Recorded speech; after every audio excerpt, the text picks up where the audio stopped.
నరసరావుపేట విట్ కళాశాలలో మహిళా police station CI Ashok ఆధ్వర్యంలో విద్యార్థులకు అవగాహన కార్యక్రమం నిర్వహించారు. ఈ సందర్భంగా ర్యాగింగ్ వల్ల కలిగే చట్టపరమైన పరిణామాలు, డ్రగ్స్కు దూరంగా ఉండాల్సిన అవసరం, సైబర్ నేరాల నుంచి రక్షణ కోసం తీసుకోవాల్సిన జాగ్రత్తలు, ట్రాఫిక్ నిబంధనలు తప్పనిసరిగా పాటించాలని సూచించారు. విద్యార్థులు బాధ్యతాయుతంగా వ్యవహరించి ఎలాంటి సమస్యలు ఎదురైనా వెంటనే పోలీసులను సంప్రదించాలని సిఐ అశోక్ తెలిపారు. కార్యక్రమంలో కళాశాల యాజమాన్యం, అధ్యాపకులు, విద్యార్థులు పాల్గొన్నారు. ఇంటర్మీడియట్ అంటే 10th క్లాస్ అయిపోయి ఇంటర్మీడియట్ చేరిన కొత్త విద్యార్థులు అనమాట. ఫస్ట్ ఇయర్ కానీ సెకండ్ ఇయర్ కానీ వీళ్ళకి ఏముంటుందంటే, అబ్బా మేము 10th క్లాస్ అయిపోయి ఉన్నాము, ఇంటర్లో జాయిన్ అయ్యాము, మేము చాలా ఫ్రీగా ఉండొచ్చు, మేము హ్యాపీగా ఉండొచ్చు అనుకుంటాం మనం. అంతేనా కదా? ఓకే. దానిలో కొంతమంది, మన సార్ అన్నట్టు కొంతమంది ఉంటారనమాట. కొత్తగా చేరిన వాళ్ళని ఇంటర్మీడియట్ సెకండ్ ఇయర్ విద్యార్థులు కావచ్చు, ఫస్ట్ ఇయర్ వాళ్ళే కావచ్చు, లేదా డిగ్రీలో ఉన్నటువంటి కాలేజీలో విద్యార్థులు వాళ్ళు కావచ్చు, కాలేజీలో కొత్తగా వస్తుంది ర్యాగింగ్ అనమాట. ఏంటిదే? ర్యాగింగ్ అంటే ఏంటి? అవమానపరచటం, లేదా బెదిరించటం, లేదా కొట్టటం, లేదా మీరు చూస్తారు సినిమాలో రోజు చూస్తున్నారా, చొక్కా విప్పి ఏం చెప్తారు, తొడవమంటాం, అమ్మాయికి ఫ్లవర్ ఇవ్వమంటాం, అవునా కదా? ఇవన్నీ కూడా నేరం.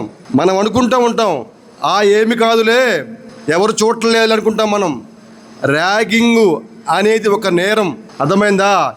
ఈ ర్యాగింగ్ వలన ప్రతిరోజు చాలామంది విద్యార్థులు కావచ్చు, చిన్నపిల్లలు, హాస్టల్లో చిన్నపిల్లలు కావచ్చు, చాలామంది బలైపోతున్నారు.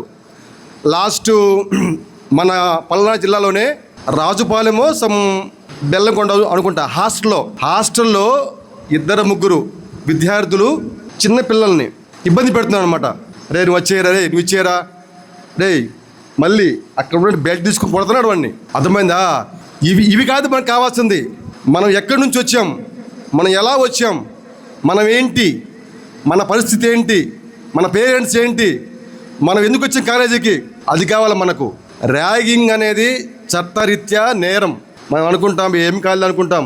ర్యాగింగ్ చేయటం వల్ల మీ కాలేజీ నుంచి మిమ్మల్ని డీబార్ చేస్తారు, సస్పెండ్ చేస్తారు, ఎగ్జామ్ రాయనీయరు, అవునా కదా?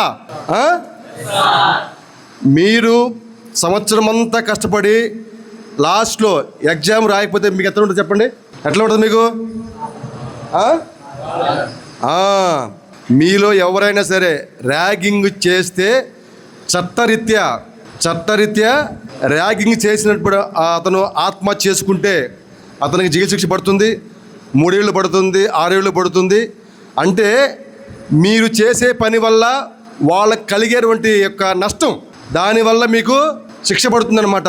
సొసైటీ స్మూత్గా పోతున్నది.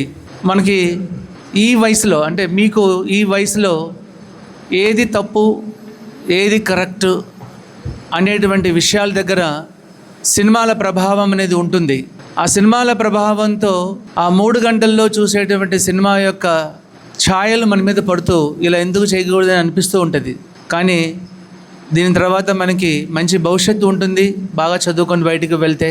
సో కొన్ని విషయాలు వాళ్ళ ద్వారా తెలుసుకుంటే, పోలీసు వ్యవస్థలో ఉన్నటువంటి ముఖ్యమైన వ్యక్తుల ద్వారా బాగుంటుంది అని అనిపించింది మాకు.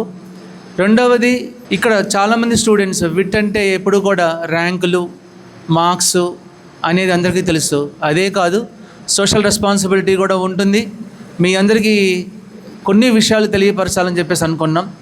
మా దృష్టికి వచ్చినటువంటి లేటెస్ట్ విషయం ఏంటంటే, చాలామంది స్టూడెంట్స్ విట్ కాలేజీల్లో చాలామందికి డిసిప్లిన్గా ఉంటారు, చెడ్డ పేరు తీసుకురారు. ఎవరు 4-5 ఉంటారు. ఆ 4-5 వలన మిగతా అందరూ కూడా బాగలేదని చెప్పకూడదు.